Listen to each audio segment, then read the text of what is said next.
আসসালামু আলাইকুম বন্ধুরা, তোমরা সবাই কেমন আছো? আশা করি সবাই ভালো আছো। আজকে তোমাদের সঙ্গে আমি একটা মুরগি রান্নার রেসিপি শেয়ার করব। সেই সাথে তোমাদেরকে একটা মাছরাঙা পাখি দেখাই। আজকে সকালে ঘুম থেকে উঠে বারান্দায় এসে দেখি একটি পাখি মাছ খাবার জন্য একটি বাঁশের খুঁটিতে পেতে বসে আছে। তো পুকুরে অনেক ছোট ছোট মাছ আছে, দেখো খুব সুন্দর মাছগুলো। সেই মাছগুলো খাওয়ার জন্য বসে আছে। তো আজকে তোমাদেরকে আমি এক মুরগি রেসিপি দেখাবো, ঝাল ঝাল করে মুরগি রান্নার রেসিপি। প্রথমে মুরগিগুলোকে আমি ভেজে নেব।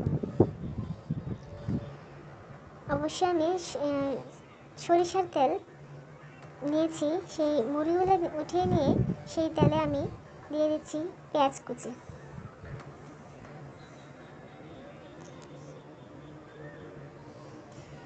পেঁয়াজের সঙ্গে দিয়ে দেব তেজপাতা, দারচিনি, এলাচ।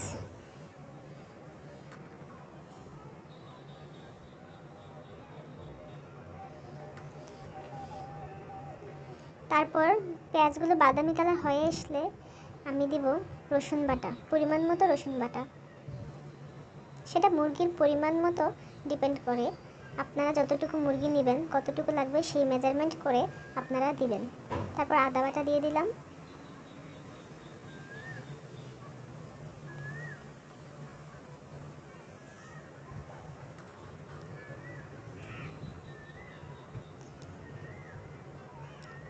তারপর দিয়ে দিলাম রসুন বাটা।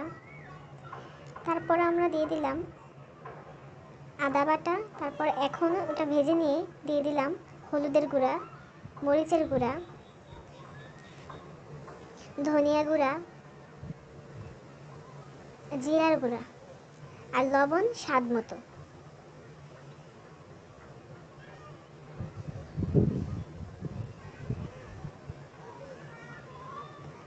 তারপর এগুলো একটু ভালো করে কষিয়ে নেব।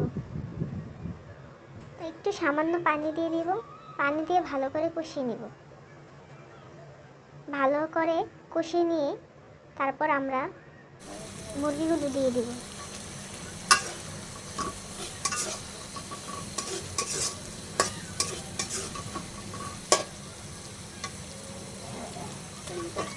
সবগুলো মুরগি আমরা ঢেলে দিয়ে দিলাম।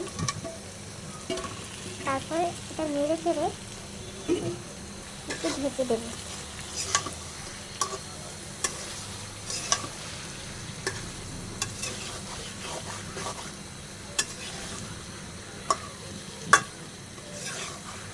ঢাকনা তুলে আমরা আবারও নেড়ে চেড়ে দেব। ভালো করে কষিয়ে নিলে রান্না যত ভালো কষানো হবে ততই স্বাদ বাড়বে।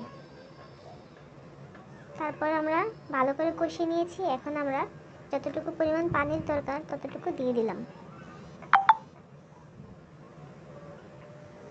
পানি দেওয়ার পরে কিছুক্ষণ আমরা আবার রান্না করব। ব্যাস, হয়ে গেল আমাদের রান্না। ঝাল যে যতটুকু পরিমাণ খেতে চান ঠিক ততটুকুই দিবেন।